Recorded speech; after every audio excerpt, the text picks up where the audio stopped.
It is 11:06 a.m. We will begin this regular meeting of Lake County Board of County Commissioners. If everyone can please turn off or at least silence their cell phones, that'd be great. We'll begin with the Pledge of Allegiance and then a moment of silence.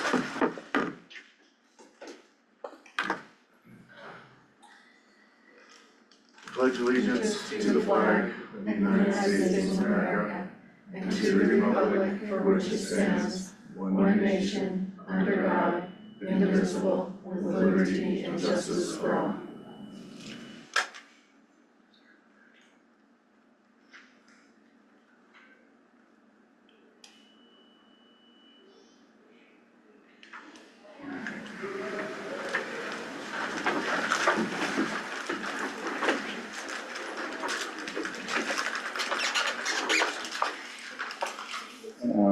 Community information items. Oh yeah, boy, I always skip over that. Jeez. Approval of the agenda. I move to approve the agenda. I'll second. To vote? Aye. Aye. Aye. Alright, thank you. Community information items. I don't really have much. Broncos looking pretty good. Did they win? What's that on your head? Well played, Denver. Well played. That's all for me. Go Birds. You're a brave I man. was like, ooh, Andy could be good.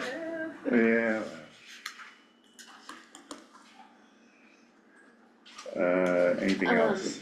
Our staff started budgets in August, and we're very much looking forward to an amazing budget season this year. First time we'll be using actuals in the last few years, and we are planning a budget town hall for November 4th, so that people can come from the community, ask us questions, actually see our preliminary budget and get to understand it and critique it. So more information will be coming out about that soon, but I hope that everybody engages in it who has something to say about how we spend our money.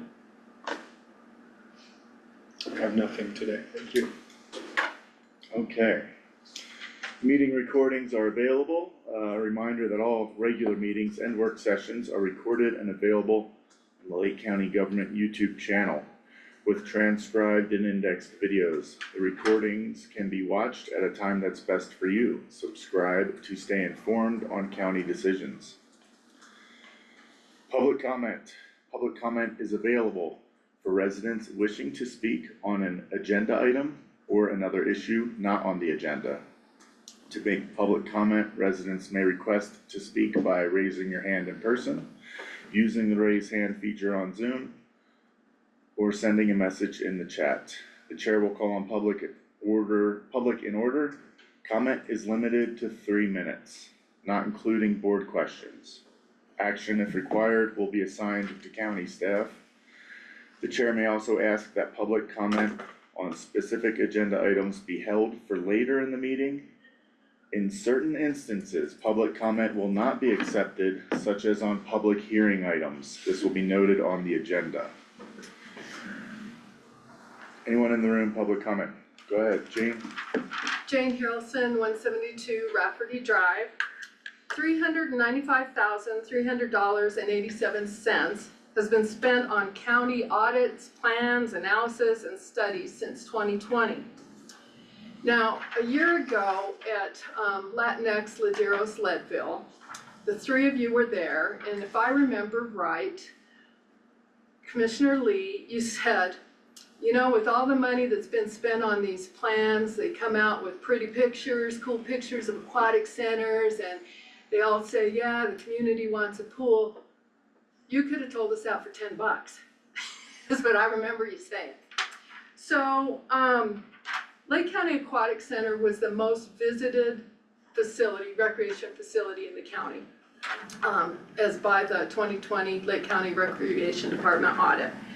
A swimming pool has been a top priority in survey results and community feedback over the last 4.5, 5 years. I'm emailing you links to all those surveys where a pool is either at the top. This last survey that the pros department did, it was second behind trails. And right now, $120,000 is being spent on this one community project. And 40,000 from the county, 40,000 from the city, and 40,000 from the nonprofit. Now, the 2015 comprehensive master plan, both these have been mandated. That recommended fixing the lights and the slide at the aquatic center. Neither was done. So when this one community project plan comes out, I just ask you to really look at the recommendations and hopefully we will implement it. So that feasibility study that came out in June, we've determined, PB Swims, that a brick and mortar building with an Olympic-sized pool renovated with an expected 50-year lifespan is a better use of taxpayer dollars than a fabricated steel building with only 4 lap lanes and a leisure pool and a 25-year lifespan. So PB Swims moves forward on raising capital to renovate, operate, and maintain the aquatic center. Lake County Aquatic Center is a public building within the school, Lake County Intermediate School, but it belongs to all of us. The school district is just the steward of us. PB Swims, we respectfully request that the Board of County Commissioners budget money toward capital renovation of Lake County Aquatic Center, set aside conservation trust funds toward renovating the aquatic center, and put the recreation replacement fund back in the county budget and resolve to allocate money toward renovating Lake County Aquatic Center. I thank you 3 for listening. I thank you for your service and your consideration. Thank you, Jane. Thank you, Jane. Alright, anyone else in the room, public comment? Alright, we'll move online. Go ahead, Tina Takancic, state your name, where you live, and you have 3 minutes.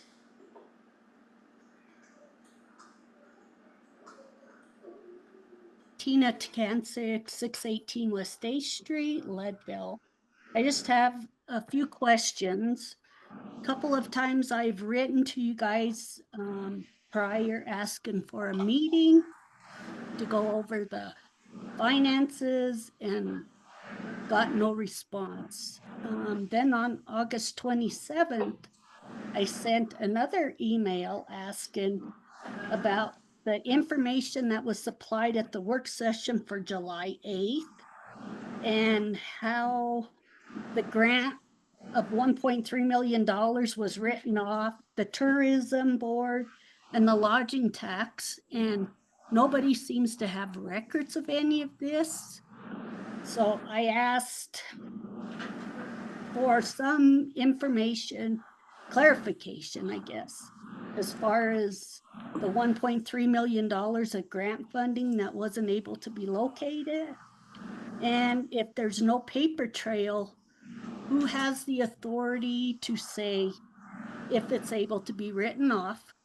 And then I also asked if you guys were going to present this in a public meeting, but never received a response.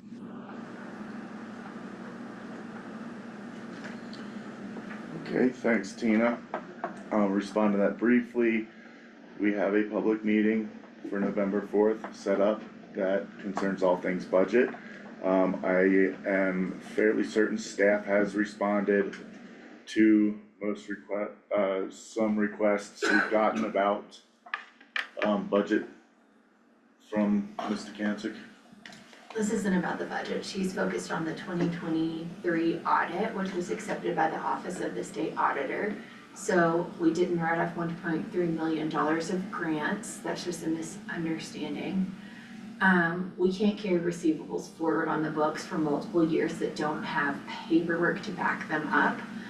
Doesn't mean the money wasn't received. It means it wasn't receipted correctly against the carry forward on the balance sheet. GAAP accounting rules don't allow you to continue to carry receivables forward for multiple years that don't have a paper backup. And really none of the finance staff who are currently here, who would have been working on that audit, we're here in 2023 reporting any of the finances. We just inherited, some accounting practices that we wish our prior auditors had been more stringent, but they weren't. And our new auditor is very stringent and will not let us carry forward receivables year over year. If we had been over budget, you would assume those had not been received, but we weren't over budget, we were under budget in all of those years. So it's that the revenues were received, but they weren't recorded correctly against the carry forward on the balance sheet. And the only way to correct that is to follow your auditor's guidance and not continue to carry forward receivables that clearly were received, just not recorded in the right places. And so when he corrects that, all we can do is follow the direction we're given. I did reach out to the Office of the State Auditor, and they said that there was no issue with our 2023 audit. It has been accepted by them and it is posted with them, so. Great, thank you for clearing that up. Can I Okay, say something? Just real fast. That $1.3 million, Candace, you just said that on July 8th. I've got it on record. So I say, if nothing is wrong, why hasn't anybody addressed my emails? I have not received one correspondence. So, like I say, go ahead and sit there and say everything's copacetic with your audit, but that's not what the audit findings said. The audit findings Wait, have. Chair, can I just ask sorry. a point of clarification? Can you ask our public commentator if they're actually done with their public comment so that we can allow staff to address it and not have a back and forth, please? Yeah, thanks for your comments, Tina. We will address those in the room here. We already have. And continued questions can be directed towards staff or the BOCC via email. Right. Okay, anyone else with public comment online? Anyone in the room? Okay. Thank you, Jane.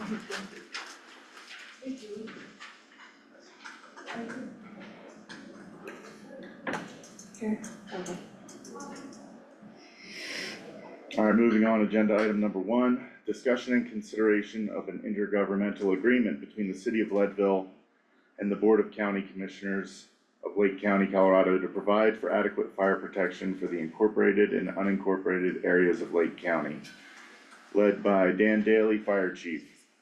I'm gonna move to table this until after our executive session discussing the IGA. I'll second the motion. To a vote? Aye. Aye. So we'll come back to you, Dan. For sure.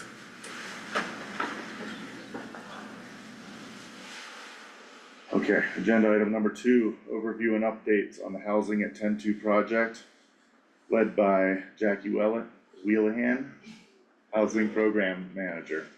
Thank you, Jackie. Thank you. So I think you probably have noticed some exciting things happening on the 2 sites. They've been pouring foundations on 6th Street, so we're very excited about the progress that's been happening. We have run into a couple of delays with Excel trying to accommodate 3rd Street with gas. And that's likely going to be pushed to next year because of the city moratorium on making breaks in the street. So we've had active conversations with Excel. It's been great that we've had meetings, inviting Excel to your meetings so that I can talk to them directly. So Blair's been very helpful in helping to coordinate this work. We've pivoted and started the work more intensively on 6th Street with the intention of getting those homes built first and sold as soon as possible. My last update from Oakwood was that the first home should be arriving November 7th. So we're planning on doing 6th Street first, then pivoting to 3rd Street, which will give us a little bit of time to figure out some other things that we have going on. Some budget update things in your memo, you'll see some things that we have in the budget and that are eating into our contingency. So as part of our contract with Oakwood, we have a $150,000 contingency because of the drop from Panther Way to the Third Street site. We've tried to do as much as we could to alleviate that, with the site itself, but will still require a retaining wall. We have some Third Street infiltration trenches, and then an unexpected fire hydrant, that was placed on the west side of the site. And some additional costs from Marson, for basically all the changes that have been happening to make that site more buildable. They were initially planning on building those units on top of storage, and then decided that they would be more livable if they didn't have those stairs in our climate, and so they've tried to make the site more level for that purpose. We have some carryover budget items that you'll see on the second page of the memo that we're anticipating paying out this year. This does not include the commitment of the board to purchase 2 units and our seller concession to help buyers getting into the homes. Then the next update is going to be about Prop 123. The county was successful in getting awarded the $980,000. We have been reviewing the documents attached to that funding and statutory requirements, and there are some things that are concerning in terms of limitations in the deed restriction that will only be applied to 2 out of the 24 units. So we're receiving funding for 14 units for the Prop 123, and only 2 of those 14 will receive the state deed restriction. And we have been working with Michael Yerman, as you know, and Jennifer Commode has been a subcontractor of his. She sits on the Chandler board, and she's been very instrumental in working to lobby some changes. Because the Prop 123 was addressed statutorily, any amendments to it will have to be addressed statutorily, and so that's what our conversation is going to be about in executive session. And that's the update that I have for you this time. Thank you, Jackie. Jackie, how do you get a surprise fire hydrant? How do fire hydrants? So we have the plans reviewed, and Chief Boyle said that we needed to have a second fire hydrant on the site to service the units. On 3rd Street. So that's already been installed. Okay. How far into the contingency have we gone? So we have dedicated to the first on that memo, I think we're probably $100,000 into the $150,000 contingency. We're reaching out to Oakwood to help share some of the costs. We did that on some Marson Engineering invoicing that came in, and so they are going to pick up some of the changes that they needed addressed with engineering, and then we'll pick up the additional $10,000 that I mentioned in here. So it's budgeted, it's not a contingency, but just want to make you aware of it. Yeah. And is there any way you feel like we could actually be helpful in trying to lobby the city to allow this to continue this year, or do you feel like that's been exhausted? So I have had conversations with Tony to see if we can get an extension. I think at this point, what's really important is that we finish 6th Street. So what happens when 6th Street units close, then Oakwood will get some money, because they get paid when the units close. And so that will help them in terms of not having to carry, the entire project. I think the expectation is that we're probably gonna have to delay on 3rd. I think they're gonna move as fast as they can, putting in foundations and getting ready. But just trying to line everything up with the gas being placed, when there's foundations in a home to connect to, and it's just a little challenging with winter moving. There's so many cuts still being made. That's why I was curious last week. I was like, oh, I wonder if Jackie got the extension, because we're going past October 1st with lots of projects. And 6th Street, what's nice about that is it's happening on the alley side, so there won't be any cuts into pavement for 6th Street. And so XL is really where, and I think one of the delays that we had with the permitting with XL was the previous developer's name was on the permits, and so we canceled the permits, and then issues with not seeing them on the assessor database because once the homes are set, we're gonna have that townhome plat filed, Mhm. which will divide the units, and because they weren't seeing what they canceled them again. They don't make a phone call and tell you, hey, by the way, we're gonna cancel these, so we have to scramble and figure it out, so, that's been a big issue, but the good thing about Sixth Street is you're coming in through the alley for those employees.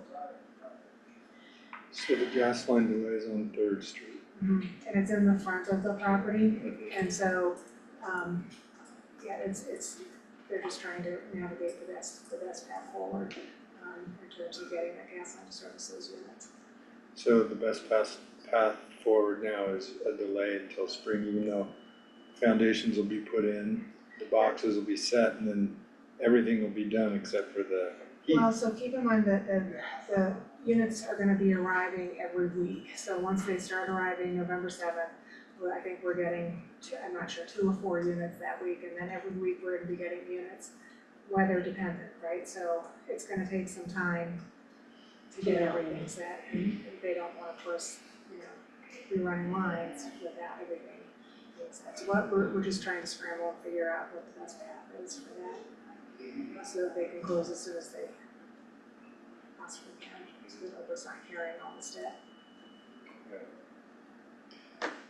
Well, it seems to me like the best path would be to get those gas taps in, and if we can help lobby the city to do that, because you're gonna have boxes sitting there unheated all winter, pretty much done with no heat or temporary heat. So let us know if there's anything we can do to pressure the city. It's a city moratorium, or Excel also has, So Excel responds to the city's moratorium. Yeah. And so it's, Well, yeah, let us get after it.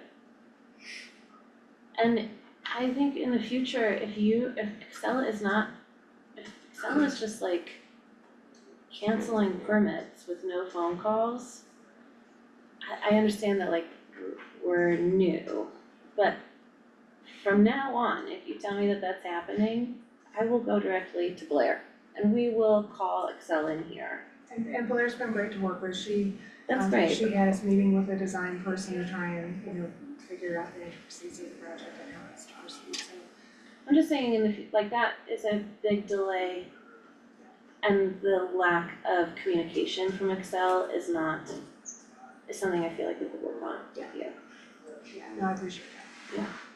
Okay, there is a city council meeting Tonight. this evening. It'd be a good opportunity to go and speak publicly about this moratorium exception, since everyone has so much invested in it. I just see spring, everybody's waiting for the gas, we could have a really late spring, can't sell any of those units all winter, that defeats the whole purpose of the speed of the pre-finished boxes, so kind of concerning.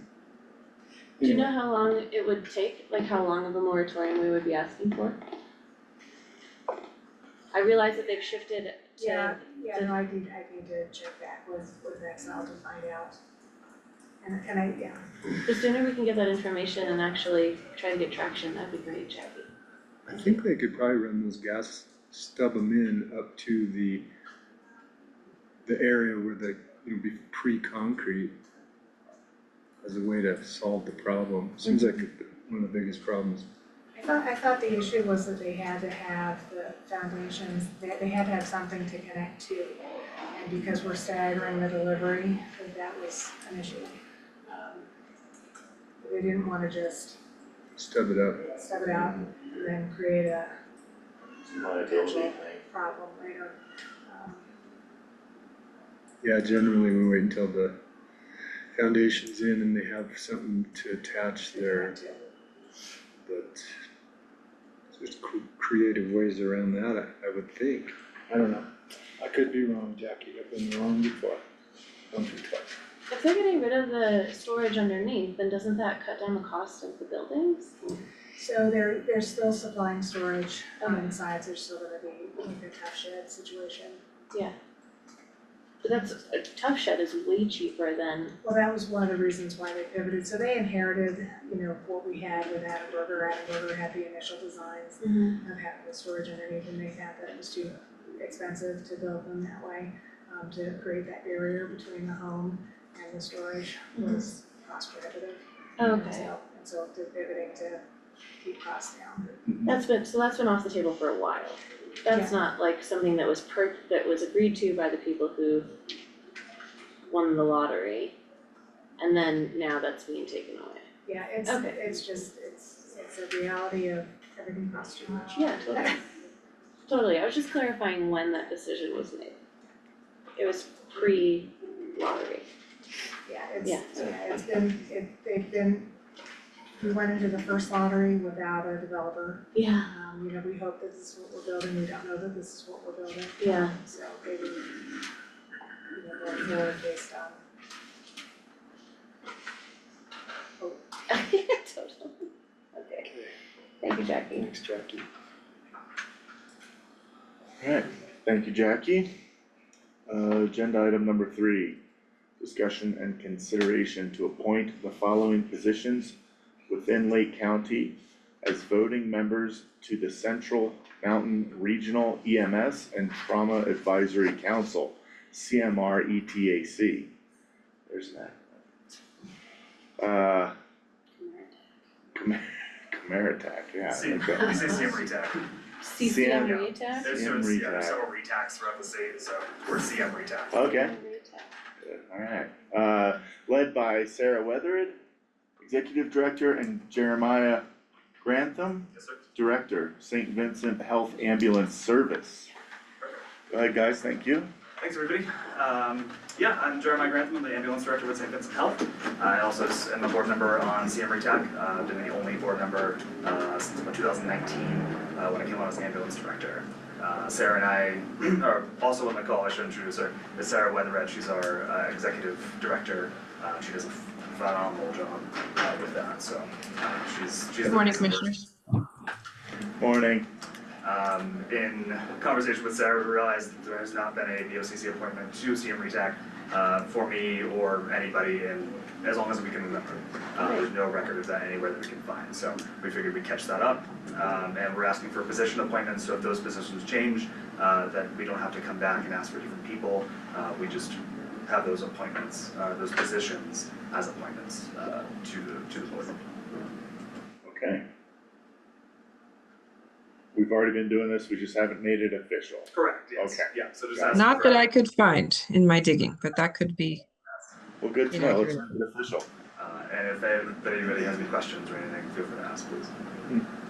So how would we make that, in this room right now, or? That's the request, yes. Okay. I had submitted a letter of appointments that you guys would just need to sign. We're asking for myself as the ambulance director position, public health director position, and then the hospital going for trauma designation will have a newly hired, at some point here, trauma program coordinator, which also will be involved with CMRETAC. And so when that position's hired, they will be on the board as well. So we're asking for those 3 positions to be appointed today. Okay. May I make an addition, please? Yes. Please. Yeah, so we have 6 counties in the Central Mountains RETAC, and each of those counties has 3 voting board members. Jeremiah's made a specific request for the positions that we'd like to add. You have the option to name other folks as interim, or not interim, what am I trying to say, Jeremiah? Adjunct. Members? Yeah, adjunct, yeah. So we would welcome anyone such as EMTs, trauma nurse coordinators, like he's already requested, first responders, primary care providers, healthcare facility administrators, so that if in Jeremiah's absence or the trauma nurse coordinator or public health, we could have a stand-in. That's up to you. In this resolution is what we're asking for. Thank you.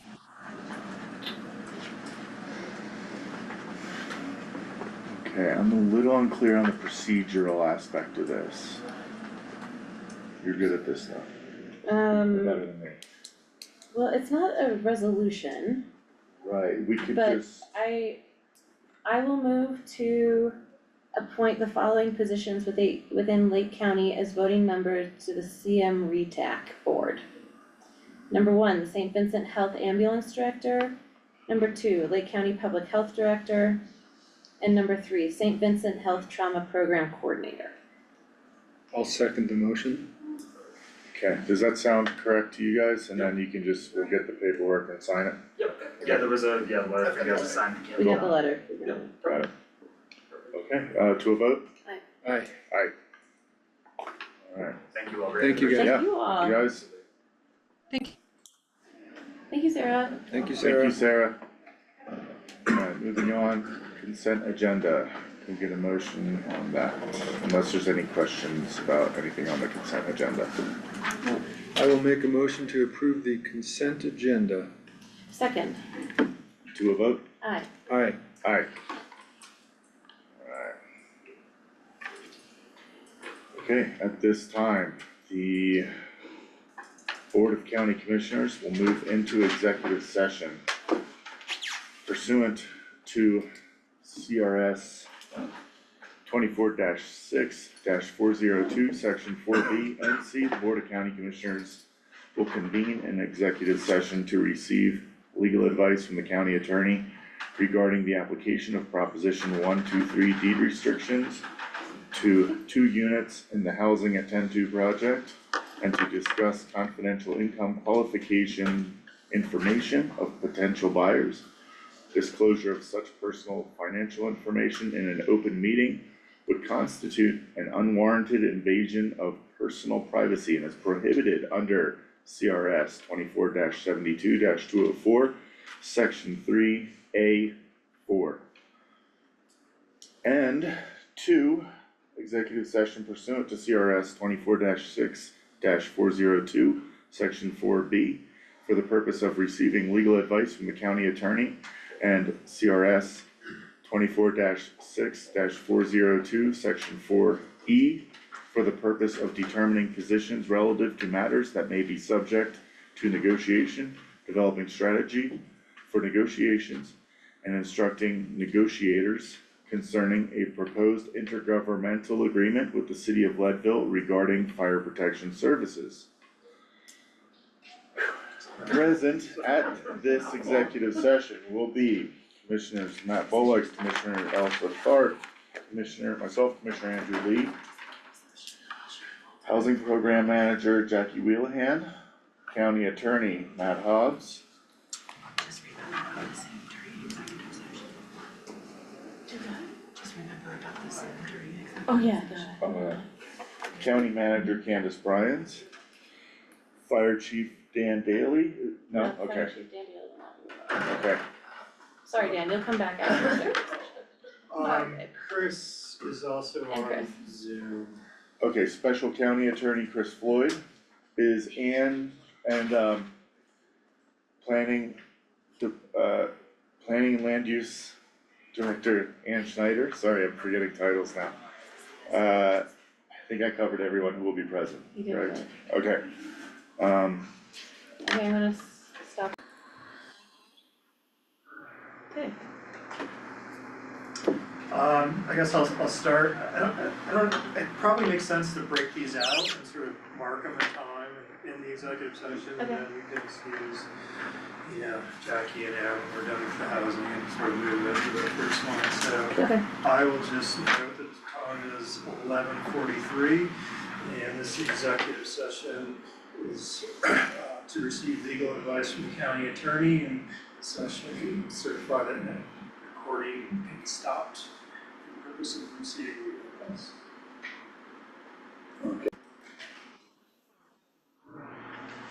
Okay, it is now 12:20 is the time, and I, Matthew Hobbs, is the county attorney for Lake County, certify that this executive session is held for legal advice. And we will be going into another executive session for the purpose of receiving legal advice on the fire idea. And I certify that we can stop recording again. Can we just say that our, for this executive session, present will be County Attorney Matthew Hobbs, County Manager Candace Bryans, the Board of County Commissioners, and Special County Attorney Chris Floyd. You guys are free to go. Thank you. Okay. It is 1:15 PM. We will exit executive session. For the record, no decisions were made. Any of my fellow commissioners feel differently, please speak now. I'm good. Okay. And are we, Now look, we're at number 1. alright. With apologies for tabling that number 1 agenda item, we will get back to that discussion and consideration of an intergovernmental agreement by and between the city of Leadville and the Board of County Commissioners of Lake County, Colorado to provide for adequate fire protection for the incorporated and unincorporated areas of Lake County. Led by Fire Chief Dan Daly. So I don't know exactly what I'm leading here today. I didn't Excellent. know that there was something that I was supposed to lead. Cool, that's cool. But I'd be more than happy to talk about, the intergovernmental agreement with the management board, kind of a historical nature of it. Happy to answer any questions that you may have pertaining to it. I know you just got out of executive session, which is probably a really good conversation about it. Like for me to start, please. I think just what we're trying to do and keep our goals is that looking long picture and being able to sustain what you guys need for years to come. And the way the IGA is set up right now, we've identified areas where things could go south pretty fast. But it's too late in the year to make big changes on our end. So I think the timing is really difficult with budget season and everything to make big changes to an IGA is just gonna start the conversation off, I guess, by saying that. It's, we're trying to figure out what to do given the timing that we're looking at right now. And it's not, there's no easy answers really. Yeah, and I understand that, because I think we all understand we wanna be fiscally responsible, as your fire chief, of course, that long range, sustainability is going to be very difficult. With just with all services, right? I mean, you put the sheriff's department and the PD together, and look at those two budgets and how much more those are going to be and how much more sustainable is that going to be as those grow. Everything has an impact on the budget with inflation and everything.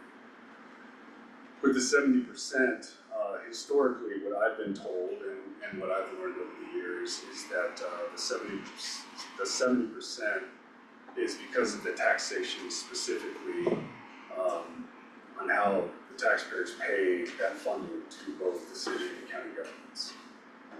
Now, what I've been told is that if you break that down, it's 55% taxation between the city and county tax, and just the city tax on one side. And what I mean by that is the city residents pay both city and county taxes. So that chunk of money per the valuation goes to the county. And then when the city residents want to pay their taxes to the city, then it just goes to the city. And that's where that breakdown actually happens. And then they take into account the actual call volume itself. The reason why, and I'll back up just a little bit, the reason why it's 55% taxation, which is the amount of the 70%, versus 50-50 taxes, is that it's a little bit more expensive to provide services in the county. There's more wear and tear, there's more fuel, we do rope rescue in the county, we do wildland firefighting in the county, so there's additional equipment that's necessary for that. Just the overall cost of the fire agency itself to provide those services are a little more expensive. And that's why it breaks down to 55-45. Now, I've been under the impression of that the entire time I've been the fire chief, the documentations that I've read about, and it makes good sense to me. But I don't know for sure like what the actual specifics are, because obviously these people were way before us in 1974 that came up with this. Up until, and I provided Matt with a document just recently that shows the initial from 1974 to 1992 and how that's all broken out. Mm-hmm. I thought that was a pretty good document to be able to lay out that information specifically on how it actually did come to a decision on the 7:30. To talk about the overall and sustainability, one of the things that we like to do as an agency is we like to be able to figure out other areas that we can, as a fire agency, to be able to bring in revenue.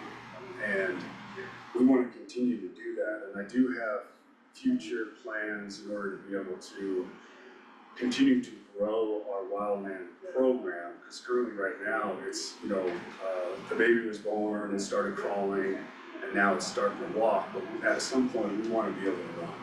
We want to run with this program in order to be able to expand it, have different contractors come in and be attached to our organization, so it makes our deployment even more so than what it is currently right now, without having any kind of complications or any kind of taking away from the citizens of Lake County, right?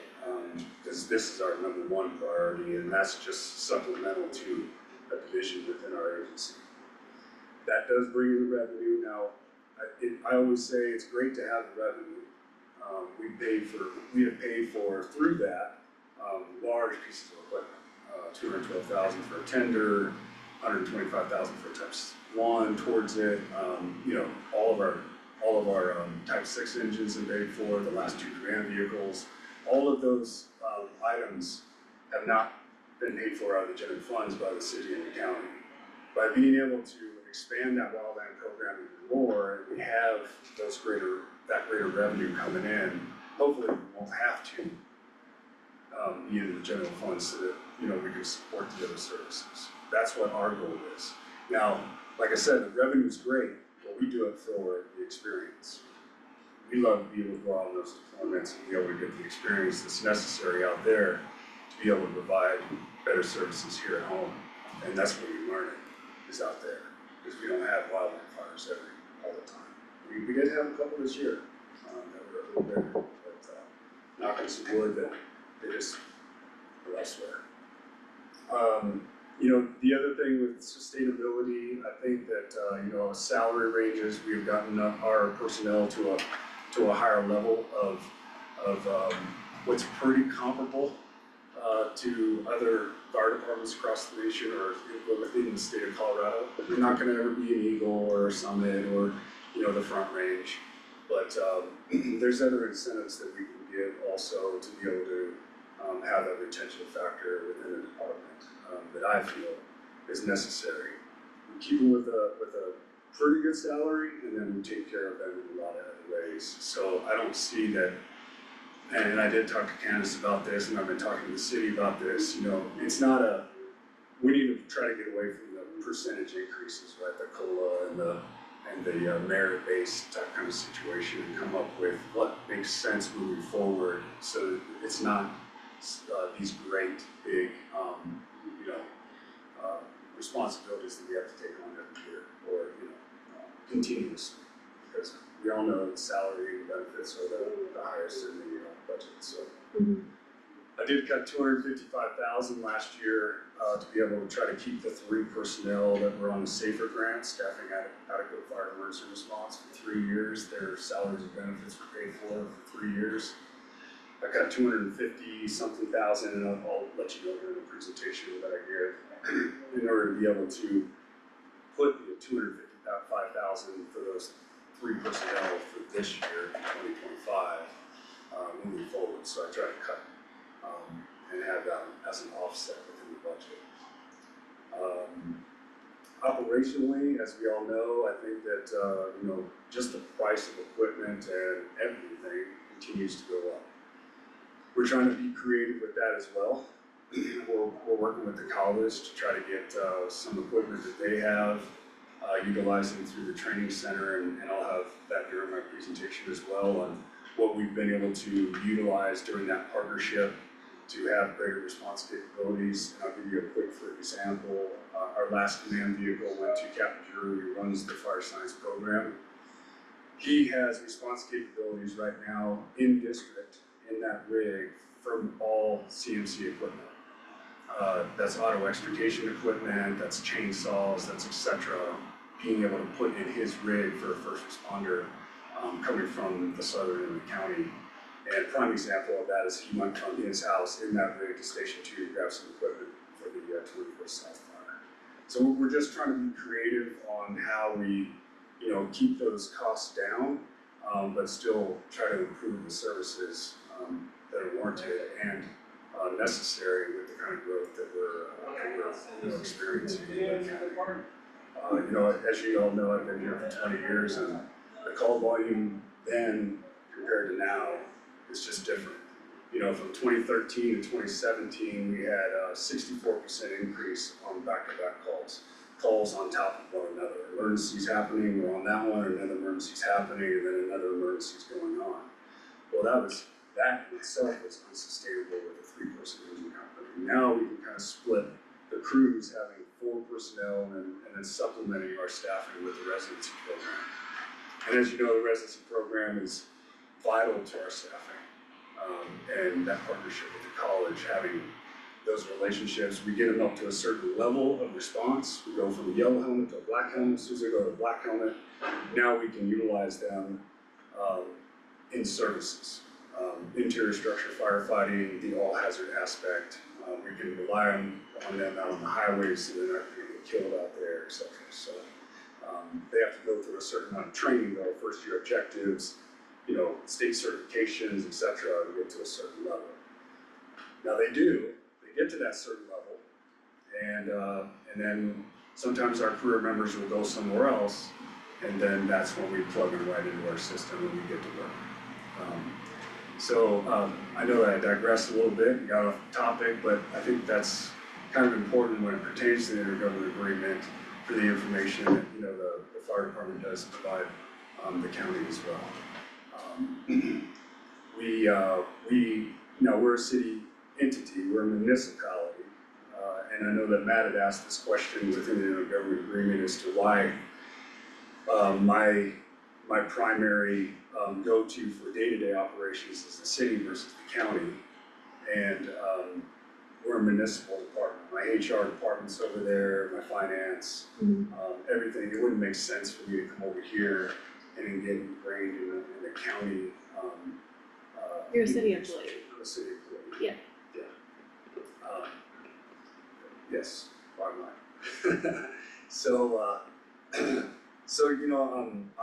I want to be able to be, and then there's always that question, we pay this larger amount, we don't really feel like we have a lot to say in the county.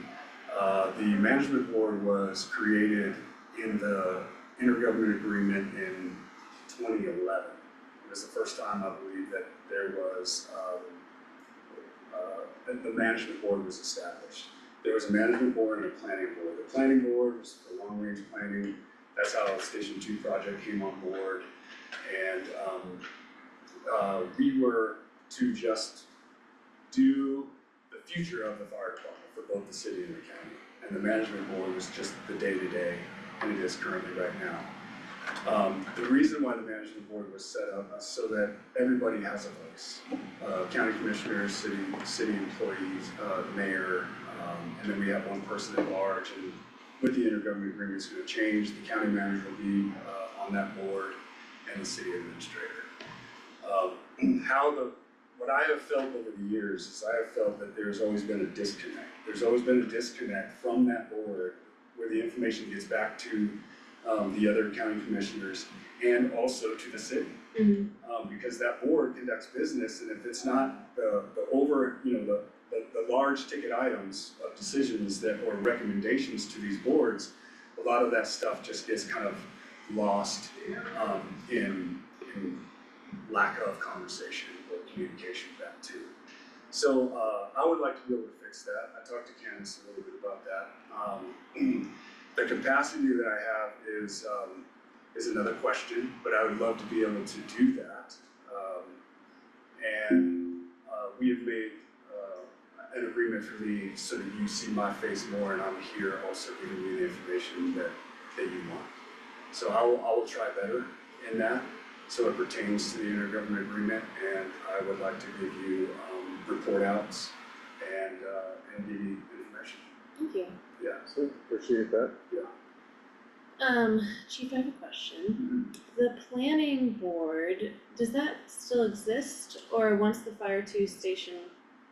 Station 2 was done, did that board disband, or what happened with that? I think COVID had a lot to do with that. Okay. After COVID, I think the board just stopped meeting. A lot of people, once the world kind of cracked back open a little bit, people got involved in other things. There was some people from the Friends of Twin Lakes who sat on that board. Yeah. Representative from the city and the county, and people I think just got on with their lives and were never reestablished. When was the last time that any sort of strategic planning was done for the fire department? So I had a strategic plan and up until 2023. Okay. And then the city was gonna do a strategic plan, and I was going to create or recreate one from both the city and the county on what their priorities were, and recreate another strategic plan. And that just hasn't happened. Okay. Is that a Now the capacity management board. issue, or is that like, would that have been with the planning board that they would have been leading it? Like, what has kept an updated strategic plan from happening? I think it was the change within the boards themselves. We talked in the management board meeting to no longer have the planning board meeting, and that's why there's that change in the intergovernmental agreement. Yeah.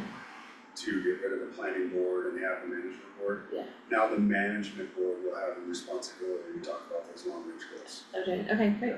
Cool, thank you. So there's like a pin in it, that kind of situation.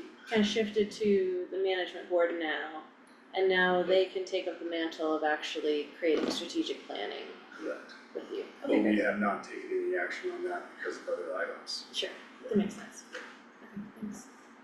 I think especially with your, like what you already know and how you've been building certain programs within your department, as a funder, it would be great to be able to actually see some of that plan so that we understand where we're clicking into that plan and where the direction is you're going. Okay. So if there's a way you can impel them to do it, that'd be great. I told Nate that I'd share my former strategic plan. Okay, So that will kind of give us a base, okay, great. or the foundation to kind of work off of. Now, a lot of that stuff has been completed, so that's a good thing. That was a 5-year, and part has been completed, so I think it's a good time to start on a new one, Nice. yeah. Yeah, and it sounds like you already have things that have been in the works that need to get captured as to where they're at too. That's correct. Yeah, I can't wait. Like the wildland program expansion. Exactly. I think that in particular, helping us understand the way you intuitively already get how revenue versus expenses would be balanced within that program and supporting your whole operations, potentially capital as well. Like it'd be nice to have that all laid out for us to understand instead of just living in you. It is and you'll see it in the long range goals. Okay. But yes, I agree, it needs to be captured in a plan. Yeah, and what are the actual numbers? Yes. How much do they offset? How much would be subsidized every year? Does it taper off as it is allowed to run? You know, just understanding how that program lies with revenue versus expense. Thank you. Any other, what was the outcome of this? There was no decision, right? Just. Oh, sorry, I can click on it. The city took it off of their agenda for this evening. Oh, they did? They did. Okay. And we tabled it in the management board Yes. to be able to discuss it and so that we can go through this process as well.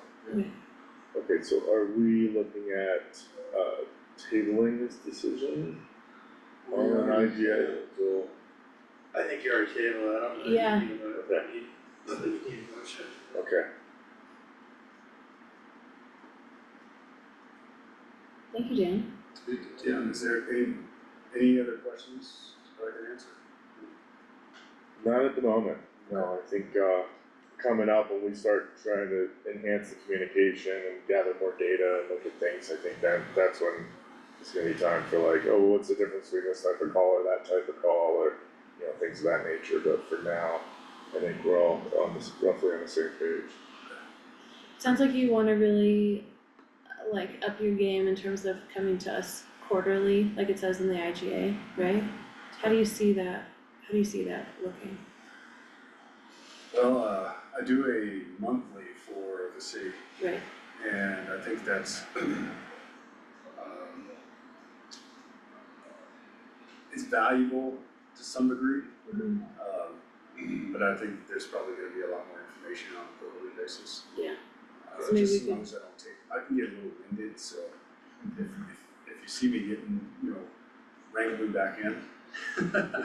But I'd be more than happy to share, all the information within, those quarters with you on what's happening.